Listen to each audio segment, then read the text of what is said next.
Good morning mga kamista. Andito na naman po tayo para sa isang reaction po sa isang nangyari na pambubugbog sa anak at pamangkin ng isang senador. Opo, tama po kayo mga kamista. So good morning muna. Huwag po mong kalimutang mag-subscribe, mag-like at mag-share kung nagustuhan po ninyo ang ating ang konting usapan natin.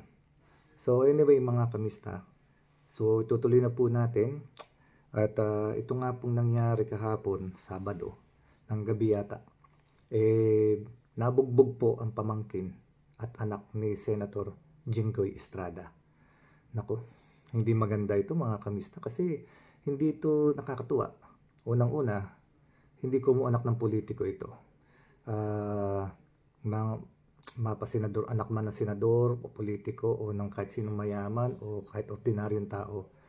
Hindi po maganda na yung mga nangyayaring ganyan. It's nagkataon lamang po na pag-uusapan natin ito dahil kahit sa panahong ito, kahit pamangking ka pa ng kung sino o anak ka ng kung sino, hindi na safe. Biruin mo yun, isang sikat na pasyalan, merong masasaktan. So anyway mga kamista, pakinggan po muna natin yung naging balita kahapon. Ito po. Hindi ko papakita yung video at baka makapiright pa tayo ha. Pakinggan niya po muna natin. Ang anak at ang pamangkin ni Senate President Pro Tempore Jinggoy Estrada matapos umanong mapagtripan sa Boracay. Nakatutok si Mav Gonzales. Mapagtripan. Nagbabakasyon sa Boracay ang anak at pamangkin ni Senate President Pro Tempore Jinggoy Estrada nang mapagtripan at bugbugin umano ng mga residente kahapon ng madaling araw. Ayon sa senador, residente pa pala yan ng bugbog. Ang anak niyang si Julian Ejercito at pamangking si Chefereli Vitug nang atakihin ng 3 sospek mula sa likod. Kwento pa ni Senador Estrada, kahit bumagsak na raw si Julian, pinagtatadyakan pa rin ng sospek. Sabi pa umano ng isang sospek sa pamangkin niya, masyado kang maangas. Ayon sa Malay So, Police, trip lang talaga. Sa parehong bar ang mga sospek at mga biktima. Nasa 50 metro pa lang daw ang nalalakad ng mga biktima nang mangyari ang pag-atake. According to the witnesses, talagang from na naglalakad po yung ating mga victims, sundan po ng ating mga suspect. Then, tinakbayan sa likod, then doon po nagsimula na sinampak, doon po yung mauling incident. According po sa victim mismo, sabi niya po na kung hindi dumating agad ang pulis, baka mas lumala pa yung pangbubugbog. Dahil yung witnesses po na nag-appear po dito, sila po yung sumigaw ng pulis. And immediately nga po, nag-respond yung pulis. Tinangka pa raw tumakas ng 3 sospek na pawang teenager. Nasa custody na nila ang 3 sospek. Ayon sa pulisya, ilang taon yung teenager na yan? Versyon ng mga biktima at mga sospek kung ano Mukhang madadamay pa rito si Kiko Pangilinan. Baka hindi makulong eh. Teenager lang eh. Baka batang-bata. Doon sila nagkasalubungan.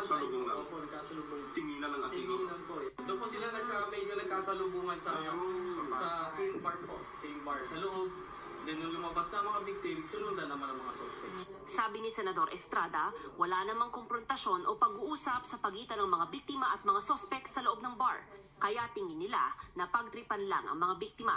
Nagpapagaling sa ospital si Julian na may tama sa ulo. Sa ilong naman ang tama ng pinsan niya.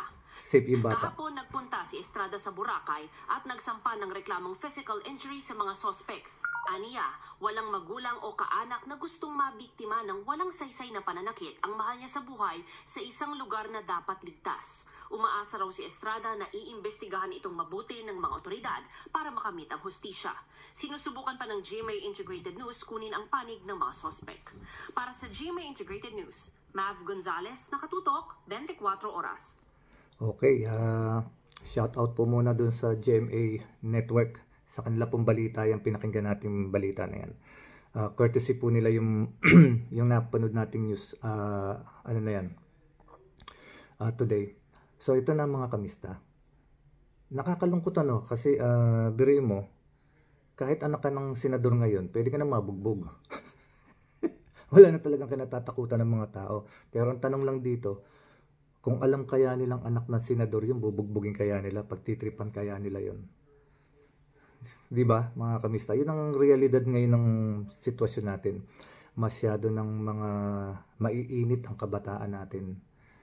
Ang reaksyon ko dito, nawawala na talaga ng kontrol ang kapulisan sa mga ganitong bagay. Biro mo, bakasyonan nito, isang sikat na lugar, Boracay. Marami pong pumupunta dyan. Mga simpleng tao, mga may kaya, mga ano, kahit sino, all of yung lahat ng estado ng buhay ng tao, basta't may kaunting naipon, pumupunta dyan para maglibang, magbakasyon, ma-enjoy yung lugar.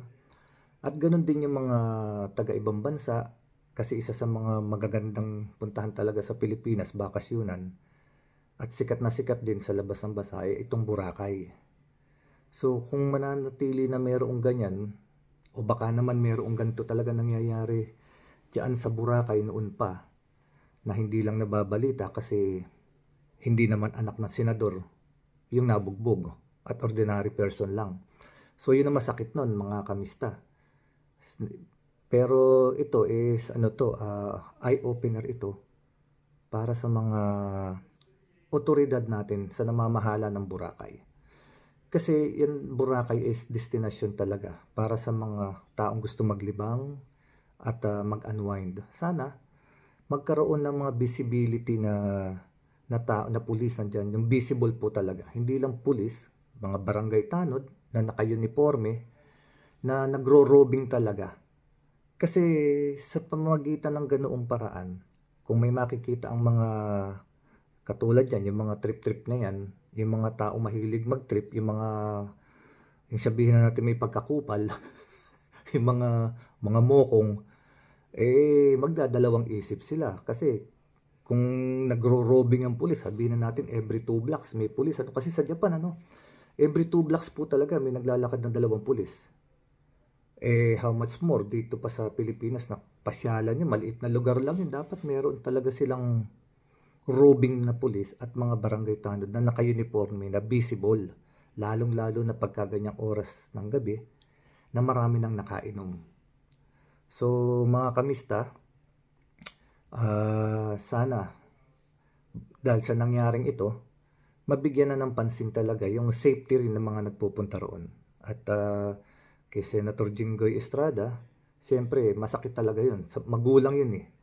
Kahit ba napipikon tayo minsan sa mga pinagagawa ni Senator Jinggoy sa Senado, pag ganitong sitwasyon, hiwalay muna ang politika at pagiging parents. So mga parents tayo,